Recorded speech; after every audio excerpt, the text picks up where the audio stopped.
اعوذ باللہ من الشیطان الرجیم بسم اللہ الرحمن الرحیم سبح اسم ربک الاعلی الذی خلق فسوی والذی قدر فہدی صدق اللہ العظیم۔ اب جو دو صورتوں کا جوڑا آ رہا ہے، سورۃ الاعلی اور سورۃ الغاشیہ،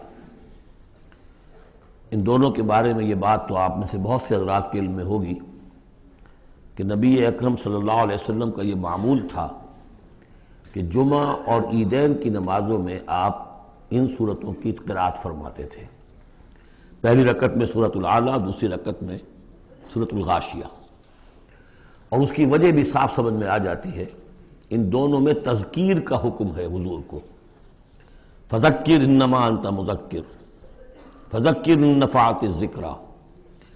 تو چونکہ جمعہ اور عیدین میں خطبہ ہے، باقی نمازیں جو ہیں وہ تو صرف قرآن پڑھا جاتا ہے، لیکن یہ کہ جن نمازوں کے ساتھ خطبہ ہے اس میں وہ تذکیر ہے، یاد دہانی ہے، اور اس کے حوالے سے پھر یہ صورتیں جو ہے حضور نے صلی اللہ علیہ وسلم ان نمازوں کے لیے گویا کہ منتخب کی۔ سبح اسم ربک الاعلی، پاکی بیان کرو اپنے اس رب کے نام کی جو بہت بلند و بالا ہے۔ نام کا لفظ یہاں کیوں کہا گیا؟ اس لیے کہ ہمارا جو بھی کوئی ذہنی رشتہ ہو سکتا ہے اللہ تعالیٰ کے ساتھ، جہاں تک اس کی ذات ہے، وراء الورا ثم وراء الورا ثم وراء الورا، اس کا کوئی تصور ہمارے لیے ممکن نہیں، ہمارے تخیل سے، تصور سے، وراء الورا ثم وراء الورا، ہمارا جو بھی اس کے ساتھ ذہنی قلبی رشتہ ہے اس کے ناموں کے حوالے سے ہے۔ وَلِلَّهِ الْأَسْمَاءُ الْحُسْنَىٰ فَادْعُوهُ بِهَا، لہذا تسبیح بھی ہوگی اللہ کی، تحمید بھی ہوگی تو اللہ کے ان اسماء کے حوالے سے ہوگی۔ الذی خلق فسوی والذی قدر فہدی، یہ چار الفاظ جو ہیں بہت قابل توجہ ہیں۔ جیسے کہ اس سے پہلے ہم پڑھ چکے ہیں کہ تین الفاظ میں تخلیق کے عمل کو اللہ تعالیٰ نے واضح کیا تقسیم کرتے ہوئے، هو اللہ الخالق البارئ المصور۔ ایک شے کا پہلے ایک ذہن میں نقشہ بنتا ہے، پھر اس کا بالفعل اس کو پھر باہر جو ہے اس کا وجود آتا ہے، پھر اس کے فنشنگ ٹچز ہوتے ہیں، پھر تصویر ہے اس کی۔ الخالق الباری المصور، یہ سورہ حشر کے آخر میں جو اسماء کا گلدستہ ہے سب سے بڑا قرآن حکیم میں، اس میں آخر میں یہی تین ہیں۔ یہاں چار الفاظ ہیں، خلق فسوا۔ اس کو ہم یوں سمجھ سکتے ہیں کہ ایک ہے کسی چیز کا جو اصل حیولہ ہے وہ تیار کر دیا جائے، جس کی سادہ ترین مثال یہ ہے کہ بلڈنگ ہے، اس کا سٹرکچر کھڑا ہو گیا، اب اس کے بعد تسویہ ہے، اس کی چھان پھٹک کر کے اور اس کے سنوارنا ہے، اس کو، اس کے اندر ڈیکوریشن ہے، اس کے اندر مختلف جو ہے خوبصورتی کی چیزیں پیدا کرنی ہے، یہ تسویہ ہے۔ تو تخلیق ڈھانچہ کھڑا ہو جانا، اور تسویہ پھر اس کے اندر تمام چیزوں کو بہتر سے بہتر انداز میں فنشنگ ٹچز دینا۔ والذی قدر فہدی، اب ہر شے کی جو کہ ان دو مراحل سے گزر چکی ہے، تخلیق اور تسویہ کے دو مراحل سے، اب اس کے لیے ایک اندازہ مقرر کیا جاتا ہے، اس کی کیا کیپیبلٹیز ہیں، اس کی کیا پوٹینشیلٹیز ہیں، یا یوں کہیے اس کی کیا لیمیٹیشنز ہیں۔ اب ایک انسان ہے، اشرف المخلوقات ہے، لیکن اس کی یہ لیمیٹیشن ہے کہ وہ اڑ نہیں سکتا، پرندہ ہے، چھوٹی سی چڑیا اڑتی پھرتی ہے۔ تو ہر ایک نوع کی لیمٹس ہیں، ہر ایک نوع کے لیے اللہ تعالیٰ نے اس کی ایک تقدیر، اس کا ایک اندازہ جو ہے مقرر کر دیا ہے۔ پھر انواع کی تقدیر مقرر، انسانوں کی بھی تقدیر ہے، وہ جو میں بتا چکا ہوں، شاکلہ جو بنتا ہے، وہ جو بھی جینز آئے ہیں وہ تو اس کی گویا کہ گیون ہیں، اس کے لیے کسی کو ذہانت والے ملے ہیں، کسی کے اندر جسمانی قوت والے زیادہ ہیں، کسی میں کوئی اور وصف ہے، تو یہ بھی اس کے لیے گیون ہے، اور اس سے اس کا شاکلہ تیار ہو جاتا ہے، اس کی شخصیت کا ایک سانچہ بنتا ہے۔ اب ظاہر بات ہے کہ اس کے اندر جو بھی اب وہ محنت کرے گا اس کے اندر اندر کرے گا، اس سانچے سے باہر نہیں نکل سکتا۔ جیسے انگریزی کی کہاوت کہہ لیجئے یا جو بھی اسے کہیں، کہ وہ کہتے ہیں کہ you can't outgrow your skin, یہ کھال جو ہے ہمارے جسم پر چڑھی ہوئی ہے، آپ کتنے ہی موٹے ہو جائیں، میں اور کتنا ہی پھیل جاؤں، لیکن کھال سے باہر تو نہیں نکلوں گا، کھال وہ پھیلتی چلی جائے گی، تو کھال کے اندر رہنا ہے۔ اسی طرح وہ جو سانچہ بن گیا ہے انسان کی شخصیت کا، نیکی کریں گے تو اسی کے اندر اندر کریں گے، بدی کریں گے تو اس کے اندر اندر کریں گے۔ اب اس کی کوانٹٹی جو ہے وہ اللہ تعالیٰ کے ہاں فیصلہ کن نہیں ہے، اللہ تعالیٰ یہ دیکھ لے گا کہ اس شخص کے اندر کتنی کیپیبلٹی تھی، اس کے حساب میں اس نے کیا کیا۔ ایک شخص 100 درجے تک جا سکتا تھا، وہ گیا ہے 50 درجے تک۔ ایک شخص جا ہی سکتا تھا 50 تک اور وہ 50 تک چلا گیا، تو وہ 50 تک جو ہے وہ 100% کامیاب ہو گیا، اور یہ جو ہے ناکام شمار ہو جائے گا۔ تو یہی بات جو ہے میں نے وضاحت پہلے بھی کر دی تھی کہ لا یکلف اللہ نفسا الا وسعها، کسی بھی جان کو اللہ تعالیٰ مکلف نہیں ٹھہرائے گا، رسپانسبل نہیں ٹھہرائے گا مگر اس کی وسعت کے مطابق۔ یہ انڈیویجول سا جو ہے وسعت ہر شخص کی، اس کا شاکلہ، یہ گویا کہ اس کی ذاتی تقدیر ہے۔ فہدا، چوتھی چیز ہے کہ ہر شے کا ایک اندازہ مقرر کرنے کے بعد پھر ایک جبلی ہدایت اس کو دے دی جاتی ہے، چلو ادھر۔ پہلی جبلی ہدایت ہے جس کا ذکر آ جائے گا ابھی تھوڑی دیر کے بعد۔ جبلی ہدایت جو ہے وہ ہر بکری کے اندر ہدایت ہے کہ یہ چیز تمہارے کھانے کی ہے، یہ کھانے کی نہیں ہے۔ بہترین گوشت اس کے سامنے ڈال دیجئے وہ تو نہیں کھائے گی، تو جبلی ہدایت ہے اس کی۔ اور گوشت کے اور جو ہے آپ شیر کے سامنے بہت اچھی سبزیاں ترکاریاں لا کر ڈال دیجئے، وہ دیکھے گا بھی، تھوکے گا بھی نہیں، ان کو اسے گوشت چاہیے۔ یہ ہے ہر جبلی ہدایت۔ پھر جبلی ہدایت کے اوپر پھر ہدایت کے اور مراحل ہیں جو اللہ تعالیٰ دیتا ہے، پھر وہ اپنی کتابیں نازل فرماتا ہے، اپنے نبی بھیجتا ہے۔ یہ گویا کہ ہدایت کی تکمیل ہے، ورنہ ہدایت تو بنیادی طور پر جو ہے ہر جبلت کے اندر بھی اللہ نے ودیت کر دی ہے۔ تو یہ ہر کریشن کے لیے یہ 4 الفاظ جو یہاں آئے، سبح اسم ربک الاعلی الذی خلق فسوی والذی قدر فہدی والذی اخرج المرعی، وہی ہے کہ جو نکالتا ہے چارہ زمین سے، فجعلہ غثاء احوا، جو شروع میں تو گھاس اگی ہے تو بڑی خوبصورت ہریاول جو ہے، اس کے بعد وہ سیاہ پڑ جاتا ہے اور چورا چورا ہو جاتا ہے۔ سنقرئک فلا تنسیٰ، اے نبی ہم آپ کو پڑھا دیں گے، آپ بھولیں گے نہیں۔ یہ بھی وہی بات ہے جو سورہ قیامہ میں آ چکی ہے، لا تحرک بہ لسانک لتعجل بہ ان علینا جمعہ وقرآنہ، ہمارے ذمہ ہے، آپ یہ مشقت زیادہ اپنے اوپر نہ لیں، یہ ہم کام کر دیں گے، آپ کے سینے میں اس کو جمع کر دیں گے اور پڑھوا دیں گے، ترتیب بھی بتا دیں گے۔ سنقرئک فلا تنسیٰ الا ما شاء اللہ، سوائے اس کے جو اللہ چاہے۔ تو اگر اللہ چاہے، فرض کیجئے یہ اس لیے بات کو واضح کرنے کے لیے، اللہ بلانا چاہے گا تو آپ لاکھ اپنی زبان کو حرکت دیتے رہیں، اللہ تعالیٰ کی قدرت سے تو آپ باہر نہیں نکل سکتے، آخر اللہ تعالیٰ قدیر ہے اللہ شے پر۔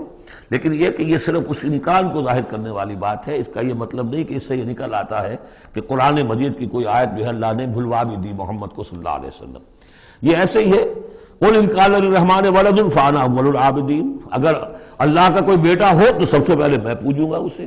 تو یہ اس طرح کی چیز ہے، الا ما شاء اللہ انہ یعلم الجہر وما یخفی، وہ اللہ تعالیٰ جو ہے وہ تو جانتا ہے، خواہ کوئی بلند آواز سے بات کہی جائے اور خواہ اسے چھپایا جائے۔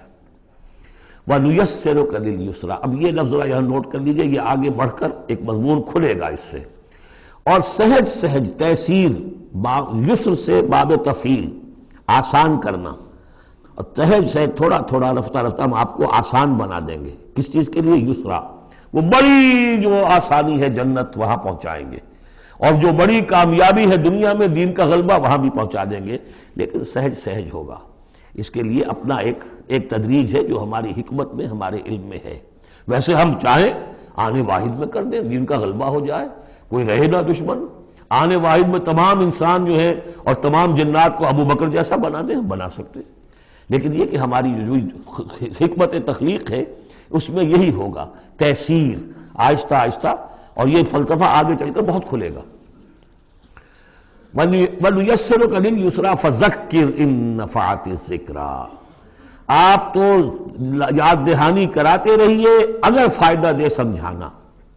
اور اس میں در حقیقت یہ ہے کہ ذکر جو ہے اللہ تعالیٰ کا اور اللہ تعالیٰ کی تذکیر جو ہے، اگر تو کہہ دیا ہے یہاں پر اگر فائدہ پہنچائے، لیکن اس کا یہ مطلب نہیں کہ اگر فائدہ پہنچائے تبھی تذکیر کی جائے، اس لیے کہ آگے آ رہا ہے سَيَذَّكَّرُ مَن يَخْشَىٰ، یعنی آپ اگر تذکیر کریں گے تو جس کے دل میں کچھ خوف ہے اس کو تو فائدہ ہو جائے گا نا۔ آپ تذکیر فرما رہے ہیں، نئی وحی آ گئی ہے، اسے آپ نے پڑھ کر سنایا ہے، وہ جن کو پرواہ نہیں ہے ان کو تو فائدہ نہیں ہوگا، لیکن آپ کے اہل ایمان ساتھیوں کے علم میں اضافہ ہوگا، ان کے اندر اور جو ہے ایمان جو ہے بڑھے گا۔ سَيَذَّكَّرُ مَن يَخْشَىٰ وَيَتَجَنَّبُهَا الْأَشْقَىٰ، البتہ جو شقی ہے، بدبخت ہے، وہ اس سے اپنا پہلو کترا جائے گا، وہ پہلو موڑ لے گا۔ الذی یصلی النار الکبریٰ، جس کا انجام پھر یہ ہونا ہے کہ وہ بڑی آگ میں جھونکا جائے گا، داخل ہوگا بڑی آگ میں۔ ثم لا یموت فیہا ولا یحییٰ، پھر نہ اس میں وہ مرے گا اور نہ زندہ رہے گا، نہ زندوں میں نہ مردوں میں۔ لا تبقی ولا تذر، سورہ مدثر میں جو آیت آئی تھی، ثم لا يموت فیہا ولا یحییٰ، پھر نہ اس میں اس کو موت آئے گی، نہ وہ زندوں میں ہوگا نہ مردوں میں۔ قد افلح من تزکا، یقیناً کامیاب ہو گیا وہ، یہ مضمون بھی آگے اب پھیلے گا اور بڑھے گا، ترقی کرے گا۔ قد افلح من تزکا، بے شک کامیاب ہوا وہ کہ جس نے تزکیہ حاصل کر لیا، اپنے آپ کو پاک کر لیا۔ یعنی انسانی روح جو ہے وہ اس جسم میں جب قید کی گئی ہے، بنایا گیا بہت بلند، لقد خلقنا الانسان فی احسن تقویم، پھر ڈالا ہے اس میں، اس حیوانی جسد کے اندر، ثم رددناہ اسفل سافلین۔ اب یہ کہ یہاں سے وہ چڑھائی چڑھنی پڑے گی، یہاں سے اوپر اٹھنا ہوگا، آپ کو محنت کرنی ہوگی، ہر انسان کو تزکیہ کرنا ہوگا، فلاح حاصل کرنے کے لیے کچھ اپنے جذبات کو کنٹرول کرنا ہوگا، کچھ اپنی شہوات کو دبانا ہوگا، اپنے نفس کا ضبط نفس کا سامان کرنا ہوگا، کچھ اپنی روح کی تقویت کا سامان کرنا ہوگا، جیسے کہ یہ دو طرفہ پروگرام رمضان کا ہے کہ دن میں روزہ رکھو اور اس جسم جو حیوانی وجود ہے اسے ذرا کمزور کرو، تھوڑا سا مزمحل کرو، تاکہ اس کا دباؤ جو ہے اس روح ربانی کے اوپر، اس بدن میں کچھ کمی آئے۔ رات کو کھڑے ہو جاؤ اور اس روح کے اندر آبیاری، اس کے اوپر قرآن کے انوار کی بارش کرو، اس سے یہ کہ یہ روح تازہ ہوگی، زندہ ہوگی، اپنے رب کی طرف متوجہ ہوگی۔ یہ ہے عمل تزکا۔ قد افلح من تزکا وذکر اسم ربہ فصلی، اور اس نے دیا نام، اپنے رب کے نام کا ذکر کیا اور پھر نماز پڑھی۔ تو اس میں یہ کہ یہی شکل ہو چکی ہے جمعے کے اندر۔ پہلے جو ہے تذکیر کے لیے خطبہ ہوتا ہے، خطبہ جو تذکیر کے لیے ہے۔ چنانچہ جو حدیث ہے مسلم شریف میں، حضور کا معمول کیا تھا جمعے کے لیے، وہ جب ہم سورہ جمعہ پڑھ رہے تھے یہ باتیں اس وقت بیان کرنے کی تھی، لیکن یہ کہ وہ ہر روز کا جو ایک نصاب ہم بنا لیتے ہیں، وہ بڑی بڑی اہم چیزیں بھی بعض اوقات رہ جاتی ہیں۔ حضور کا معمول کیا تھا؟ کان للنبی صلی اللہ علیہ وسلم خطبتان یجلس بینہما یقرأ آیات القرآن ویذکر الناس۔ حضور کے دو خطبے ہوتے تھے، اس کے درمیان آپ بیٹھتے بھی تھے تھوڑی دیر کے لیے، حالانکہ خطبے آپ کے ہوتے تھے بہت ہی مختصر، کوئی تھکان کی وجہ سے نہیں آپ بیٹھتے تھے۔ میرے نزدیک یہ کہ جو 2 رکعتیں ہیں ظہر کی، اس کے قائم مقام ہے یہ 2 خطبے۔ ظہر کی 4 رکعتیں ہیں فرض، اور جمعے کی رہ گئی 2، تو 2 رکعتوں کے قائم مقام یہ 2 خطبے ہیں۔ اس کو ظاہر کرنے کے لیے حضور وقفہ ڈال کر اور ان کو 2 خطبے بناتے تھے۔ لیکن اس خطبے میں کرتے کیا تھے؟ یقرأ آیات من القرآن، قرآن مجید کی آیات پڑھ کے سناتے تھے، وَيُذَكِّرُ النَّاسَ، لوگوں کو یاد دہانی کراتے تھے۔ اور اس میں معاملہ کیا تھا؟ ازدل خیزت بردل ریزت، زبان کا حجاب تھا ہی نہیں، حضور کی زبان عربی اور جو سننے والے بیٹھے ان کی زبان عربی، تو لمبے چوڑی بات کی ضرورت بھی نہیں تھی، ہمیں تو معنی بتانے پڑتے ہیں، اس کا مفہوم بتانا پڑتا ہے، تب ترجمہ کرنا پڑے گا، کوئی نحوی اشکال ہو وہ بتانا ہوگا، انہیں کوئی ضرورت نہیں تھی، مختصر ترین خطبہ ہوتا تھا، اور اس میں تذکیر، یاد دہانی۔ اور اسی میں آتا ہے اصل میں وہ حدیث جو آتی ہے کہ وہ جو میں آپ کو بتا رہا تھا کہ وہاں اللہ تعالیٰ، اللہ کے نبی نے بتایا ہے کہ جو پہلی گھڑی میں، اگرچہ اس میں اختلاف ہے کہ اس سے مراد کیا ہے، ایک رائے تو یہ ہے کہ اشراق کے وقت جو لوگ پہنچ گئے مسجد میں، گویا کہ وہ پہلی ساعت میں مسجد میں آ گئے جمعے کے روز، ان کو اتنا ثواب ملے گا جتنا کہ ایک اونٹ کی قربانی سے ہوتا ہے۔ جو دوسری ساعت میں آئیں گے انہیں اتنا ثواب ملے گا جتنا ایک گائے کی قربانی کا، تیسری ساعت میں آئیں گے ان کو اتنا ثواب ملے گا جتنا ایک بکری یا میڑھا جو ہے اللہ کی راہ میں قربان کیا، چوتھی ساعت میں آئیں گے ان کے لیے ایسا ہے کہ ایک جو مرغی ہے وہ اللہ کی راہ میں صدقہ کر دی، اور جو 5ویں میں آئیں گے وہ ایسے جیسے کہ ایک انڈا اللہ کی راہ میں خیرات کر دیا۔ اس کے بعد جو آتا ہے تو جو فرشتے بیٹھے ہوتے ہیں مسجدوں کے دروازوں پر اور ان کے رجسٹر ہوتے ہیں، ان میں حاضری کا اندراج کرتے ہیں وہ۔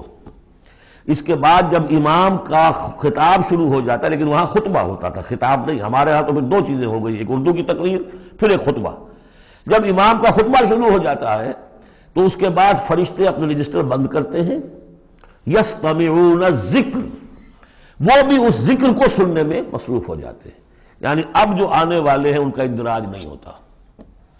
اب اس میں جو تعویل کی علماء نے، اور علماء میں سے شاہ ولی اللہ دہلوی کی بھی تعویل ہے یہ کہ ایک تو یہ کہ اس سے مراد یہ ہماری ساعتیں نہیں ہیں بلکہ کچھ خفی ساعتیں ہیں یہ، اگرچہ مجھے اختلاف ہے ان کی رائے سے۔ البتہ دوسری بات انہوں نے جو کہی ہے کہ اس میں جو اندراج نہیں ہوتا وہ اس معنی میں کہ فضیلت اب نہیں رہی، فضیلت گئی، فرض کی ادائیگی تو ہو جائے گی، چاہے خطبے کے دوران بھی آپ پہنچ گئے ہیں، تب بھی جمعے کی فرض کی ادائیگی تو ہو جائے گی، لیکن فضیلت کا معاملہ دفتر فضیلت ہے جو فرشتے بند کرتے ہیں، اب آپ کا اندراج نہیں ہوگا جب امام نے خطبہ شروع کر دیا۔ تو وہ ہے کہ ذکر اسم ربہ، پہلے خطبے میں اللہ کا نام لیا، ذکر کیا، پھر نماز پڑھی۔ یہ ترتیب گویا کہ جمعے کے اندر ہو رہی ہے۔